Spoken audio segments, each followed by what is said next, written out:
Hi friends, இன்றைக்கி நம்ம என்ன பார்க்க போகிறோன்னா பழைய சாதத்தை வச்சு ஒரு டிஃபன் ரெசிபி தான் பார்க்க போகிறோம். வாங்க என்ன செய்ய போகிறோம், எப்படி செய்ய போகிறோன்னு பார்க்கலாம்.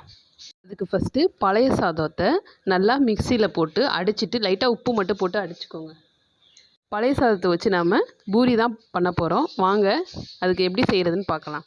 ஃபஸ்ட்டு பழைய சாதத்தை நல்லா புழிஞ்சிட்டு தண்ணி இல்லாமல் புழிஞ்சு மிக்சர் ஜாரில் மாற்றிட்டு லைட்டாக உப்பு போட்டு நல்லா இந்த மாதிரி அரைச்சி வச்சுக்கோங்க. நல்லா நைஸாக அரைச்சிக்கோங்க.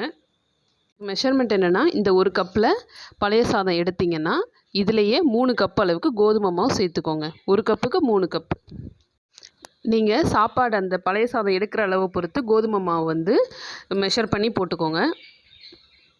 இப்போ நாம் இதில் கோதுமை மாவு சேர்த்துக்கலாம். 1 2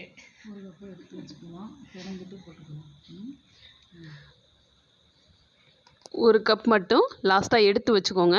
பிணைஞ்சிட்டு பார்த்துட்டு அதுக்கப்புறம் போட்டு பிணையிறதுக்காக வச்சுக்கோங்க.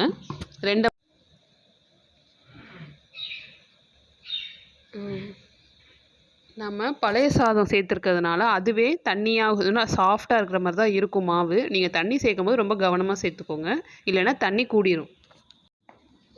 இப்போ பாருங்கள், ஓரளவு பிணைஞ்சிட்டு எடுத்து வச்ச மாவையும் நம்ம கொஞ்சம் கொஞ்சமாக போட்டு பிணைஞ்சிட்ருக்கோம். பாருங்கள் மாவு எவ்வளோ சாஃப்டாக இருக்குன்னு. இந்த மாதிரி நீங்களும் பிணைஞ்சி வச்சுக்கோங்க. இதில் வந்து தண்ணியே ஊற்றலை. அந்த பழைய சோறோட ஈரப்பதமே மாவு பிணையிறதுக்கு கரெக்டாக இருந்துச்சு. எக்காரணத்தை கொண்டு தண்ணி ஊற்றிடாதீங்க. அப்படி கையில் ஒட்டுற மாதிரி இருந்ததுன்னா நீங்கள் லைட்டாக எண்ணெய் ஊற்றி பிணைஞ்சிக்கோங்க, சரியாக வரும். வச்ச மாவை நம்ம குட்டி குட்டியாக எப்பவும் பூரிக்கு உருட்டுற மாதிரி குட்டி குட்டி பால்ஸ் உருட்டிட்டு இந்த மாதிரி தேய்ச்சி வச்சுக்கோங்க. யூஸ்வலாக நம்ம பூரி போடுறதுக்கு எப்படி தேய்ப்போமோ அதே மாதிரி தேய்ச்சி வச்சுட்டு கடாய் வச்சு அதில் எண்ணெயை சூடு பண்ணி வச்சு சூடாயிடுச்சு. இப்போ நம்ம ஒரு பூரியாக போட்டு எடுத்துடலாம். நம்ம நார்மல் பூரியை விட இது நல்லா சாஃப்டாகவே வரும்.